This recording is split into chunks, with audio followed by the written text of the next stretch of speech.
Hey guys, so this is going to be a review of Black Veil Bride's fifth album, Vale, that's come out. I've listened to it 3 or 4 times now, so I believe I can give you my honest opinion. But before I get to that, I think I should discuss my feelings towards Black Veil Brides, like how it all started, how I am with them, to give you a general idea of how I feel about the overall band and albums. So how me and Black Veil Brides started was before their first album. So I've known them since then. Not personally, obviously, but my friend Domo in 23 one day just came and showed me this music video called Knives and Pens, and he said, "What do you think of this?" And at that time I thought it was really good. I thought the singer was great, I thought the music was great. I can't remember if there was a solo in that version, but overall I thought it was really good. And eventually it came to the album release, We Stitch These Wounds. So I was like, oh, finally, after all this time, I actually get to hear an overall album and see how it is. So I downloaded it, and I went out to walk the dog, so I was going to listen to it when I did that. And I thought there was some kind of problem with the recording, because it sounded really weird. And the problem was the vocals sounded just kind of... I thought it was a bad download, because I downloaded it and I just thought the download quality, it must be bad. So I just stopped it, and then I waited to hear it again through something else, and I did, and again I was just like, this sounds really bad. It sounds really poor. And the problem was just Andy. His vocals were shockingly bad. The amount of screaming, I'll just tell you now, I'm not really a fan of screaming. Like, I'm a fan of metal and everything, with a lot of technicalities, that's me. But the way I see it is, metal was created by bands like Ozzy and Sabbath and Megadeth, Metallica, Diamond Head, Iron Maiden. They're pretty much where metal came from. And that's what they called metal. So you can't go and say, this is metal and scream, because it's like, well, no, because obviously metal was defined by the creators, and this is the sound. So screaming, to me, is not metal, it's screamo. I like metal. So now that you know that, I'm not a fan of screamo, didn't like the screams. Andy's actual vocals, when he sang, were atrocious, because they were all monotone. It's one tone, one pitch, consistent the whole time, which sounded dreadful, because there's no highs, there's no lows, there's not his voice kind of going places. It's just his voice doesn't change, it's just the same thing over and over again. So his voice was extremely boring to listen to.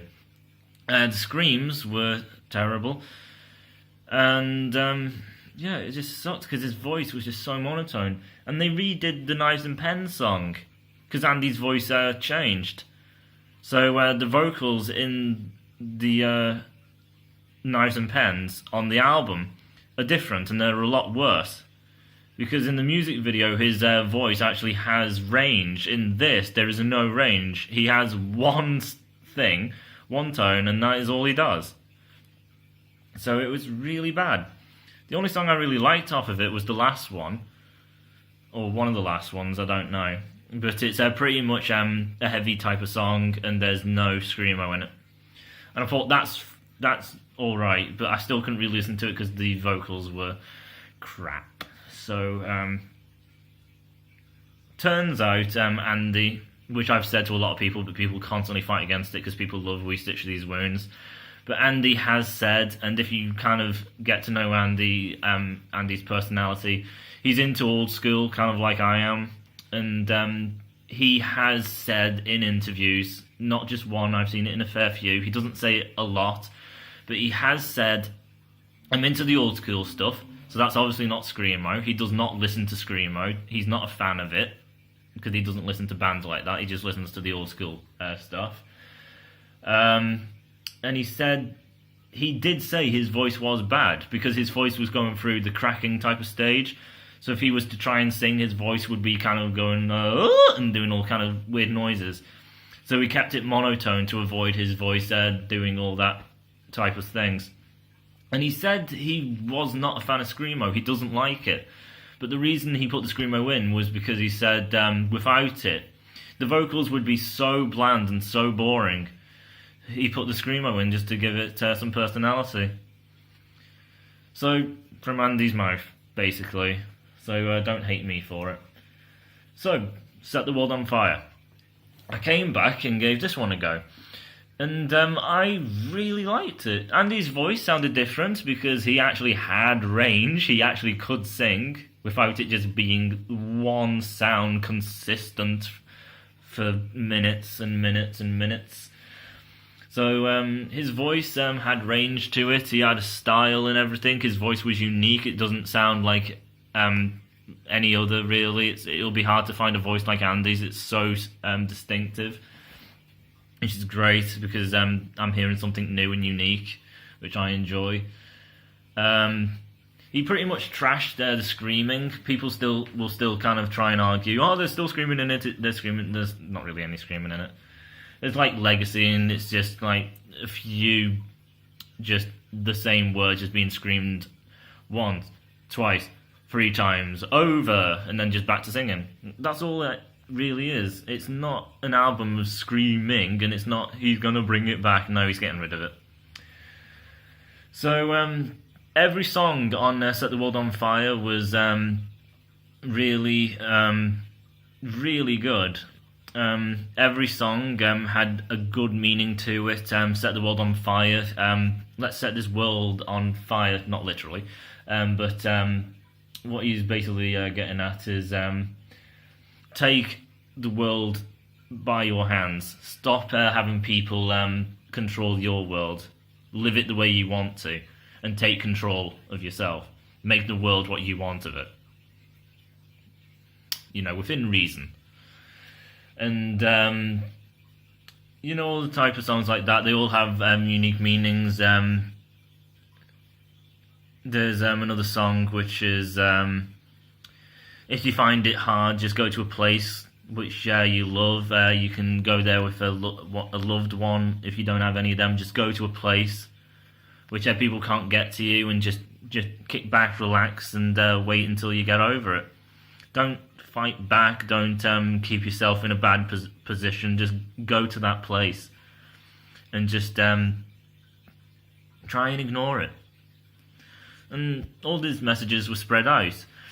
So it was a really uplifting album, and a lot of people say it's such an emo band. I don't listen to emo anymore. Even today's album, Vale, 3 albums after this one, like, the emo thing's kind of gone, and obviously this is an emo band. They're not an emo band. Emo does not exist. Emo typically means emotional, and everyone has emotion, which means everyone is therefore a bloody emo. So get over yourself. It's ridiculous. There's no such thing as an emo, and this band is not emo, because emo is supposed to be sad, depressing. Obviously I just said there's no such thing as an emo, but this is what people consider it as. It's sad and depressing. Black Veil Brides are uplifting. They're like the most uplifting bloody metal band there is. Metal rock. So they're not emo then. They're extremely uplifting and bright and cheerful. So, not emo. It's not emo. So Set the World on Fire, Andy's voice was different and changed. All the songs were uplifting and had good meaning to them. The musicianship, the guitars, so technical throughout. The intros were technical, the riff was technical, chorus technical, the solos technical. The whole thing was so advanced in guitar playing, which was great. I love guitars.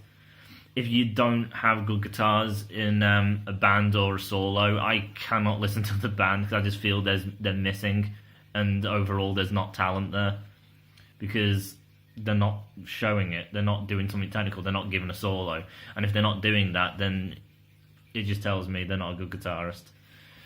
So, really enjoyed that album. It was a bit glam metal-y.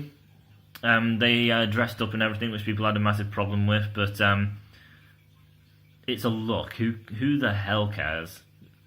If you care, then you're an immature twat. Just get over it. It's no big deal. It doesn't affect the music. It doesn't mean they're weirdos and freaks. They're just people who just dress up to represent the music they're playing. It's just for showmanship. Iron Maiden does the same bloody thing. Every album they change their appearance. Back then they wear spandex. Back in them days it was fine. Nowadays it looks ridiculous and they would be bullied for it. But that doesn't mean Iron Maiden, because they used to wear it, they're still freaks. No, they're normal people. Back then they were normal people. It's just a dress thing for the music. That's it. So overall, loved that album. Wretched and Divine, Andy's voice yet again changed, because he started as a young kid, so his voice is changing. It's getting better. This one wasn't really glammy. It wasn't as technical as in, advanced shredding guitars and things like that.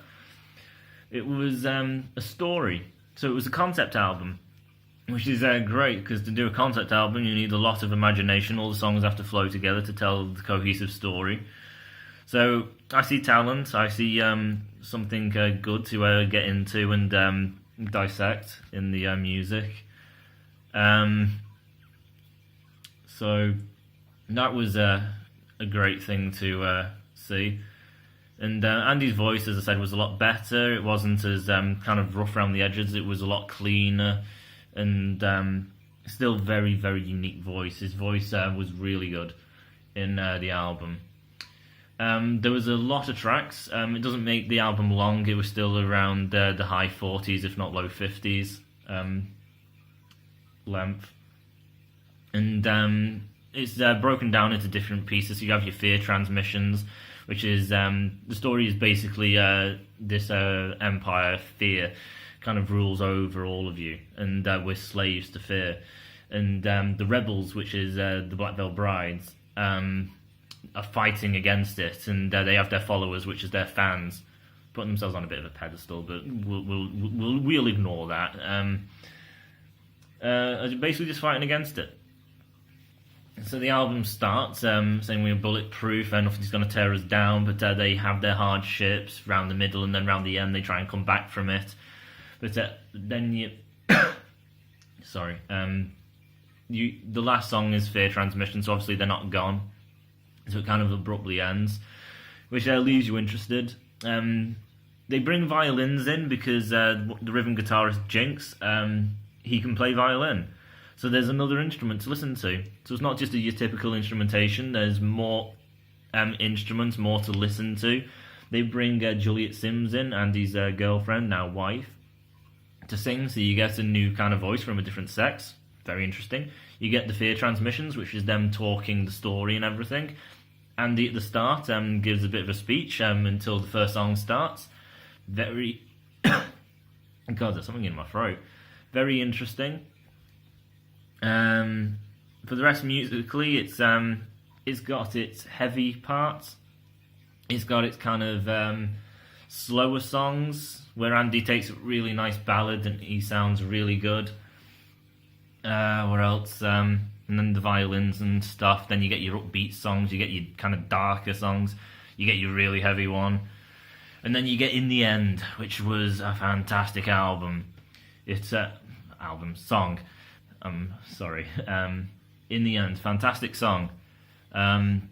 Great beat. Really can sing along to it. In the end, as you fade into the night. Wow. They do a lot of gang vocals, which was fine. And as for solos, it wasn't as intense. He tried to keep a sit back to have it kind of have a mood and tone. So the dark kind of tone, he can't... If it's a dark kind of tone which has a build, he can't be there going... shredding like crazy. So he takes a sit back. Then there's the upbeat songs. He does an upbeat solo. There's the really heavy, aggressive songs. He does a very shreddy, aggressive solo. There's the melodic songs. He does a melodic solo. So a lot more variety in his guitar playing. And overall, one of his best performances for solos. Definitely solos. Best performance in solos. Best overall performance, I'd say, Set the World on Fire, because what he's playing is just ridiculous in that album. Then it comes to the self-titled. Basically, although they call it 4 as well, so it's like, you can call it the self-titled or you just call it 4. They changed the sound again. So they've gone from glam to a really open story-based one, which has a lot of different sounds to it, to a more heavy type of route. It's not full-on metal. It's kind of got metal elements with rock being mostly the core part. Andy's voice doesn't change as much. He's obviously training a bit, so it's a bit better. Obviously, there's a lot more variety on Wretched and Divine, so I think vocals overall is probably better on Wretched. Musically, it's just typical rock and metal. The guitars aren't really shredding or doing much. It's just the really heavy kind of beats and things. So that's not better than Set the World on Fire. Solo-wise, he hasn't got as much variety as Wretched and Divine, I'm afraid, so I think he's kind of took a step back for some reason. I think there's a few songs he actually missed a solo on, which I noticed, because I always pick up on it. If there's a song missing a solo, I'm like, I can't like that bloody song, there's no bloody solo, and it really gets on my nerves. But overall, again, a new sound, because you've gone from your glam, then you've gone to your real story, grand sound. Then you've gone to the rock and metal side. Now we come to Vale. And I'll say it now, I'm not really pleased with the album. And I'll get to that now. Vale is the continuation of Wretched and Divine, which is good, because obviously we want to know how it ends, and obviously it's a concept, so it has to tell a story from start to end, with the lyrics, which shows good lyrical writing. Andy's voice is one of the best on this album. Like Wretched and Divine, he was really good. This can rival it or beat it, down to opinion probably. But before this album, Andy was doing the singer Andy was doing his own stuff, which is more of a kind of poppy thing, and training his voice to do more things. He was going off smoking, he was becoming a vegan or something, so he's really trying to help his voice out. And you can tell he has a lot of range, his voice seems really under control and things. So you could easily argue this is probably one of his best performances. So for Andy, this album, really good. His voice is great. And the album starts just how Wretched and Divine starts. The opener is about 14 seconds or something, just like Wretched and Divine. It opens with Andy speaking. There's my first problem. Wretched and Divine started with Andy speaking. This album starts with Andy speaking. So people say, well, you like Wretched and Divine. Yeah, but it was done. All that's happened here is Andy's gone and done the exact same thing. The album starts like Wretched and Divine. It's the same style. It's the same thing. Come to the last one. And this song is pretty heavy. It's not bad. But it's kind of been done before.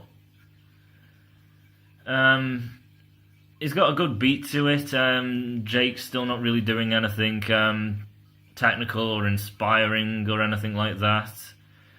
And yeah, it's when it comes to the solo, I think it's mostly kind of just shred based. It hardly lasts, so it's not a long solo. It's mostly shred, so it's a very boring solo. This is probably Jake's worst performance I've ever seen. It is terrible. And it's been done before. It kind of sounds like Wretched and Divine at times, and it sounds like BBB4. Wake Up. Starts with gang vocals. Again.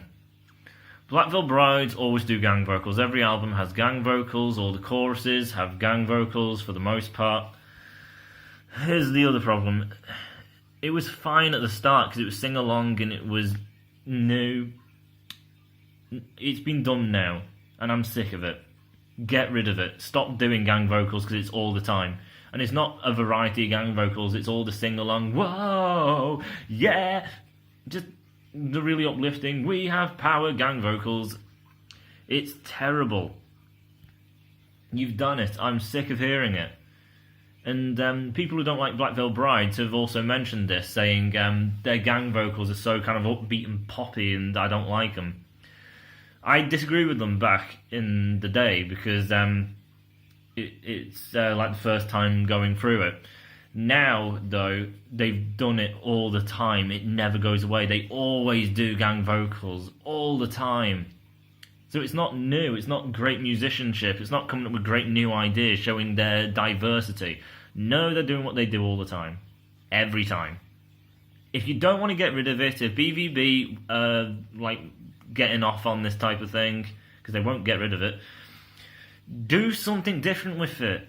Bring, I don't know, a choir in. Because if you have a choir, then you've got some really talented singers and a group of them, and they sing with power. It's a choir, so there's a lot of power in their voice. You can have them do something really, really dark and really grand, something big and epic, dark and brooding, which will give it so much more, so much power, so much levity to the album. Or you can get all male choir and all female choir, or both sexes, stuff like that. It'll give it so much more. If not, just get rid of the bloody gang vocals. Just get rid of it. Cut it out. Cut its head off. Get rid of the fucking thing. But Wake Up then goes to a very mellow and slow, quiet beat with Andy singing very melodic. His voice sounds great. Halfway through that riff, Jake lets out a massive kind of dang on the guitar over the other part, and it kind of builds from there. So it's dun dun dun dun dun dun dun dun, and then halfway through the dun with the dun dun dun still underneath it. And then it builds, dun, dun, dun, dun, dun, and then it gets to the chorus. So I like the build and everything. But it's still not massively different. It's not massively new. It's a nice sound. So it's alright. And then the chorus just goes to Black Veil Brides being the typical selves. The sing-along type of thing with gang vocals near the end going, whoa, whoa, wake up. It's been done before. And usually Andy, when it comes to the choruses, he always uses the same type of singing style, where it kind of seems like he sings kind of through his nose with a lot of air in here. So, way, the nation of today. And I don't know, he puts so much bloody emphasis on everything he's saying. Way, the nation of today. And I don't know what the hell he's doing, but I'm sick of it. Use something else. The riff, you're using a unique type of voice. It's kind of done differently with what Jake's doing on the guitar underneath you. It's not massively different, but it's something nice and interesting to listen to. It's pleasing to the ears. But then you get to the chorus and it's every bloody chorus. Next track, When They Call My Name. This is a very melodic track. When I first heard it, it was my favourite of the singles they released before the album. And I did think it was one of the best because it was so different to what they have been releasing before. Especially the next track after this, which I despised the living crap out of it. So this was different because it was very melodic. And it was Andy with pianos and things like that, very melodic, and then it gets about halfway, it builds a bit, and then it finally builds to the biggest part near the end. But you can kind of still argue it's pretty kind of wretched and divine sounding, and now it's way too slow. and it doesn't do much. Like, to do a slow song, I enjoy them, but you have to keep an interest. It has to be like, this is really nice, it's really relaxing, but no, it's just kind of slow and not got enough there, really, I'm afraid. So, yeah. Right, worst track on the album for me. The Outsider. This was the first track they released, and they released it way before the album actually came out, so I was hoping, I had my fingers crossed, I prayed this song was not actually on the album. Because then they started releasing the other stuff, and I'm like, this is better than The Outsider. So hopefully they just get rid of it, because obviously it was so long ago, maybe they just messing around, they're not being serious, they didn't know what they were doing. No, it's on the album. The Outsider has such a simplistic guitar beat to it. It's not anything great to listen to, it's just so bland, so lazy. And when it comes to the riff, it is so quiet and kind of palm muted, just da-da-dum, da-da-dum, da-da-dum. I can't remember the beat because it's so bloody unrememberable, and I don't want to remember it. And I despise it, so I try and shove my head in a fucking vice or something and just blow my head up in it to not listen to the thing. But yeah, it goes from unpalm muted to just palm muting what he's already done. So the intro is no different to the actual riff part, and he just palm mutes it, and it's just really kind of crap chugs. Which ain't chugga chugga chugga, it's just so bloody crap. And then Andy kind of sings over it, but because underneath it is so bland and boring, Andy just going, doing his vocals. It's like, no, this sounds crap. Gets to the chorus. It's a typical kind of sing-along, very, very basic chorus. Not much is going on. The guitar stuff, very basic, what they're playing. The solo, it's for about 5 seconds, and then it's just like, I'm done. I've seen great from Jake. His solos usually aren't the longest. Like, I love Sinister Gates. His solos, he takes a long time to show what he's doing. He takes a lot of the song, and I love that. Because he puts so much variety into the solo. It's not just, okay, this one's going to be shred, okay, this one's going to be melodic. He can do shred to the melodic, to more kind of bluesy, to kind of jazzy, and the solo goes all over the place. Jake, it lasts a few seconds, and he's a one-trip mind for each personal solo. And The Outsider is 5 seconds of a whittle that doesn't go anywhere. It's just like he's doing the one string, not moving his hands, just over and over and over again. Just this, dun dun dun dun dun dun dun. He's not going up, he's not moving further down or anything. It is so boring. So, I've got the album up on my screen, so I'm just moving it along so I can remember it. I've listened to it 4 times, as I said, I really have. It's just, it was a drag to get me through it. And the first time round I listened to it, some of the songs were new to me, so it was interesting. Second time round, I tried listening to it, got to The Outsider, shut the whole thing off because I bloody hate it. Then the next time I listened to it the whole way through, but I was doing something else at the time as well, so I kind of wasn't really paying attention, because it didn't deserve it, in fairness. Then I kind of went through them, just fast forward through it to kind of get the gist. So that's where I am. So Dead Man Walking, Overture 2, is 8 minutes 30 something, I think. Over 8 minutes, we'll say. This is their longest track. Usually their tracks are around 4 minutes. Again, Avenged Sevenfold, I'll just say they're my favourite bands. Their songs are very long. And I like that because when it comes to a song like 8 minutes, the way you do it is you have an intro, then you go into a riff that sounds kind of different, then you go into your chorus, and then you can kind of go back into the same riff but change it up slightly, then go back to the chorus, and then after that the song does a massive change. Then you get a big solo, and then after the solo you can have another kind of big change. and then go into the chorus and then have an outro, which is different than what the intro is. So the song keeps changing it up. So there's a lot of variety, so you can keep interested. If it's basically the intro and the riff are the same thing, then a chorus, then the riff, which was just done, then the chorus, then a solo, then just back to the chorus, and then the outro is the intro. For 8 minutes of that, it's gonna get incredibly boring. So when I saw this, I was like, can Black Veil Brides actually do this? And I was excited because I like a lot in my music. I like variety. I like it when they show to me and they prove to me they have talent. I'm hard to please. So, Dead Man Walking starts a little slow and kind of poppy.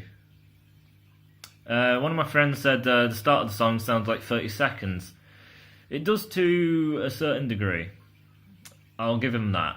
He's not wrong, but I don't think it's as much as he thinks.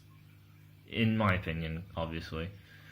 But it's kind of got bits, I would say. And eventually around the middle, it does kind of change it up a bit, which is good. They did that. They changed it. Didn't think they would. And it goes to more of the kind of typical BVB. And that's just typical. Heard it all before. The intro, people are saying, okay, you've been complaining that it's all the same thing. Your intro, you just said it's kind of 30 Seconds to Mars. Well, yeah, they did it before. Also, Andy Black's kind of self-titled was kind of poppy. So it's kind of taking that, and that's not BVB, it's Andy Black. So that's kind of spoiling this. And Wretched and Divine had kind of slow parts. This is a bit slower, like they take it a bit too far. So it was a bit of a mess. The outro for like a minute and over, if not 2 minutes, it's just Jinx on the violin. A bit overstayed, I'll say, for me personally. It lasts a bit too long. Not that I have a problem with her violins, it's just he doesn't do enough. Especially seeing that everything he's playing is violin crap he's done on Wretched and Divine. He's playing what he did in Wretched and Divine. Again. And then the other part is he's playing the violin sound of Dead Man Walking. It's not something new. He's just doing the violin versions of what we've heard already on Wretched and Divine, as well as this album. So it's nothing new. It's not a solo. It's not a new sound. It's what I've heard. And there's nothing new. So, overall, it was a failure. Our Destiny starts with Andy. And not much going on in the background, just Andy being a bit big-headed. And being first.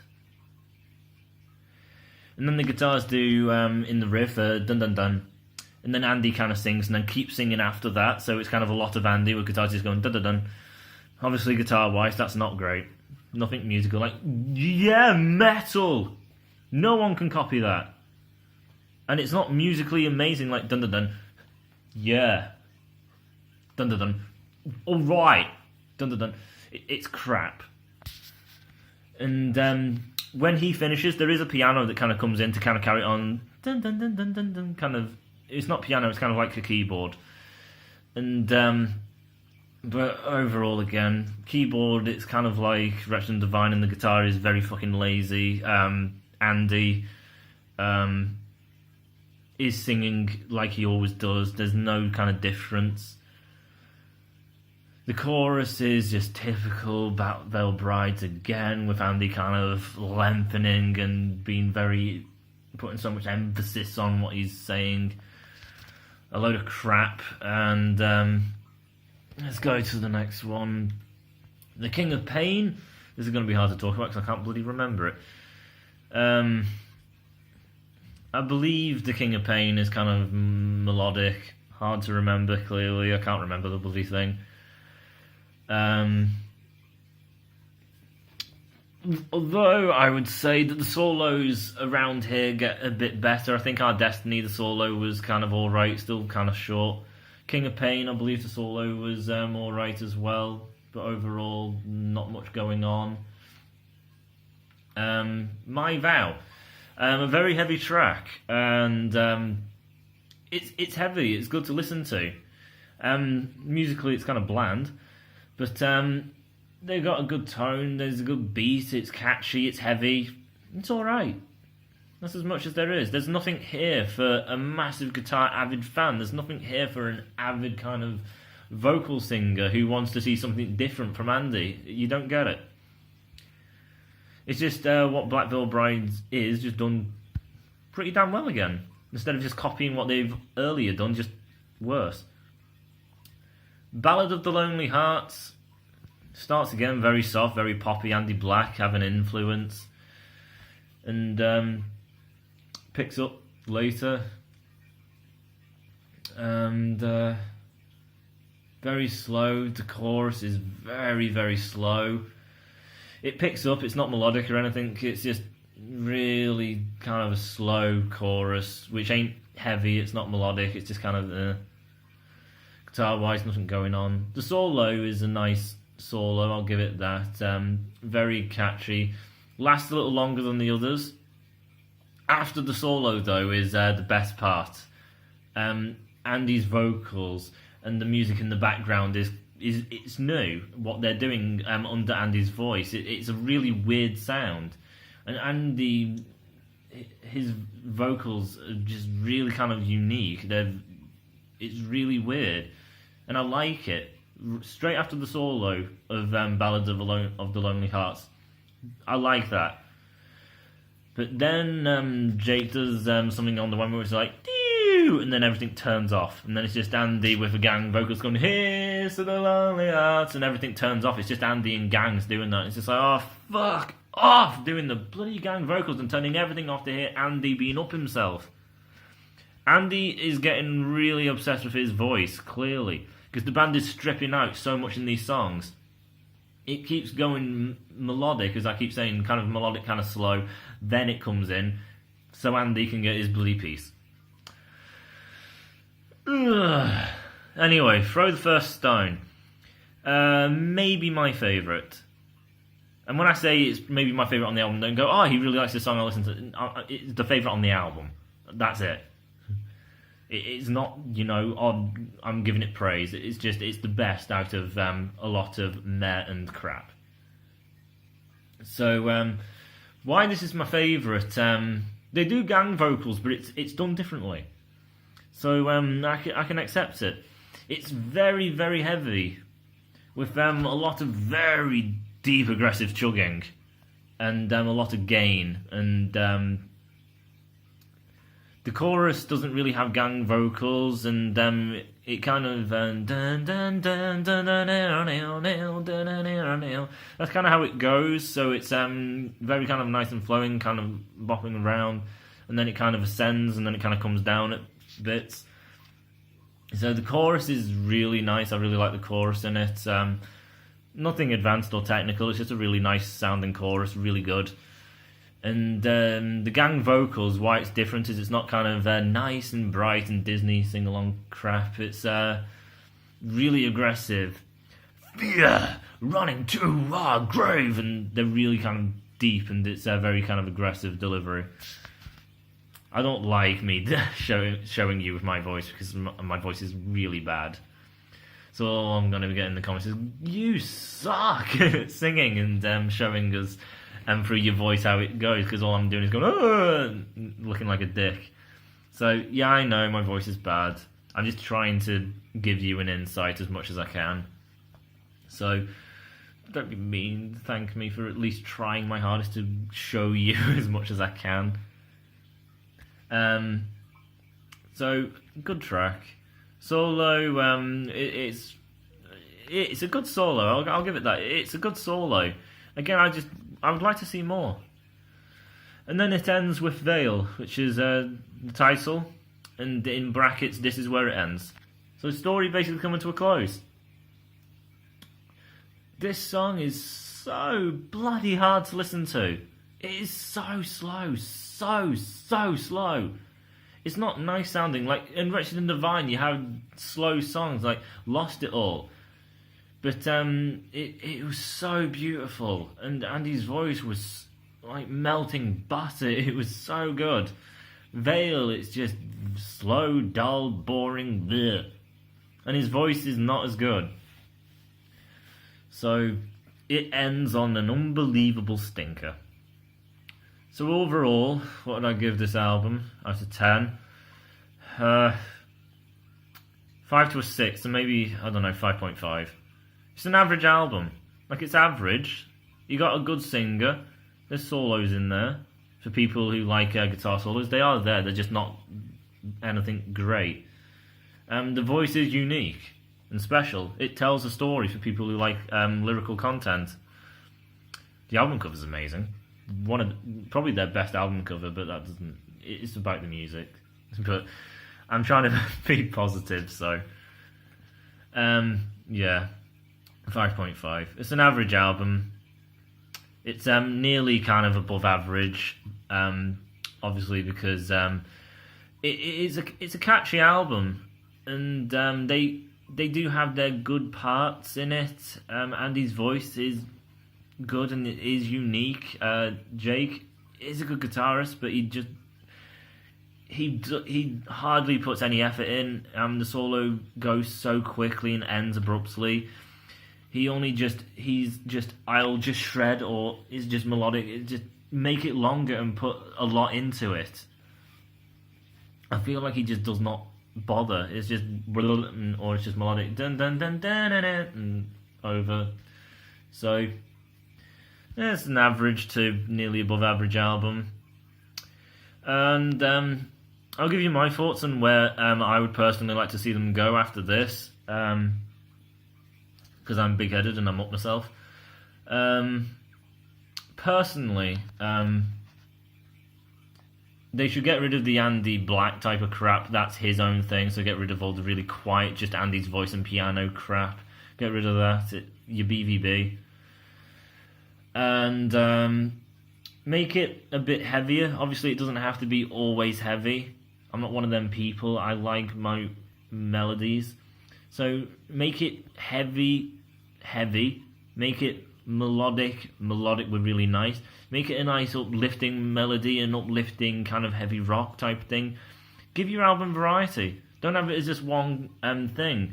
Have it have a lot of different changes, because clearly you've shown this because of Set the World on Fire, Wretched and the Divine, and your self-titled. They're all different sounds. So have an album which does it. And I know this album basically does do it, because this album kind of does all your albums all in the one. But you're just repeating your early work then. What I mean is just from here on, do something that you've not done. But not just have it as, oh, this is the difference. Have a lot of it in the album. Because that will show how much brains you got, how much you know, and you're in touch with your music side. Because you can do something new. And you can keep it going through the album. That will show to me that you mean business. What else? The gang vocals, either get rid of them, because you've done it to death. And you always do it. Your choruses are always the bloody same. Try and do your chorus different in any bloody way. As for gang vocals, bring in a choir maybe, because that'll add a whole new depth to it. I'm not saying every album needs it, every song, but it'll just give you something new to play with. It'll give you something new. It'll add more. It'll make it grander. Like orchestras, their voices are really big. They're really good. You can make it sound really dark with a very dark, brooding orchestra. Not orchestra, choir. And as I've said before, all female choir, all male choir, both sexes. Have young choir, older choirs, and then it'll give it so much depth, so much variety. It can make it sound so dark and brooding, because you can have songs which you've tried, it's like dark and brooding, and then it gets to the chorus and it's like, oh wow, Mickey Mouse, what the hell? So either get rid of it, change your chorus up completely. I don't know how, just do it differently. Anyway, at least then it'll be different. Because you always repeat the same thing. As for Jake, extend your solos. Make them longer. Keep changing what you're doing through the solo. Don't just go, okay, this solo is going to be there for a minute and it's going to be all shred. No, don't do that. And if it is going to be shred, don't just always have it the same thing. Shred is very hard to be musical because you're going so quickly. It has to be musical. You can't just go nothing's happening.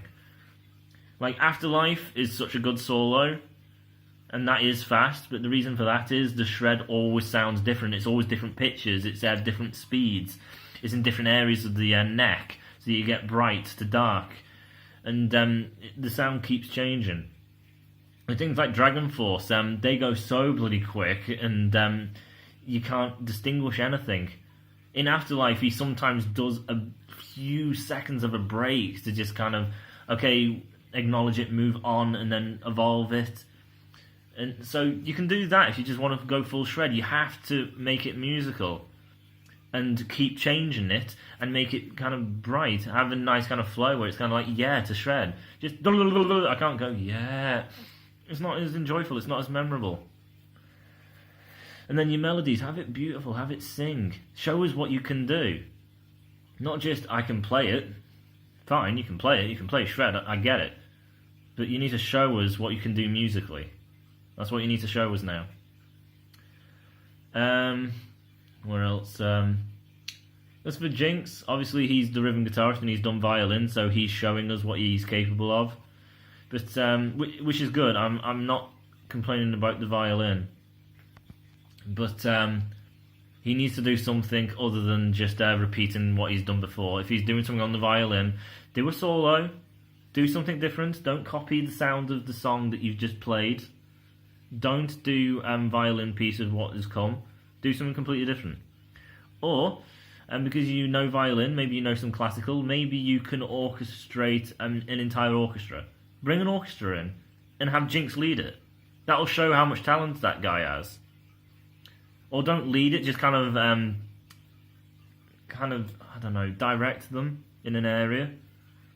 Because you have an entire orchestra behind the song, that's going to be very big.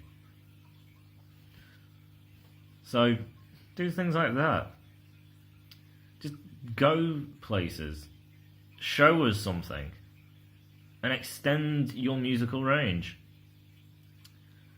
So, I've said enough. This video has gone on for a very long time, in depth, and I always have a lot to say because I have a lot of opinions.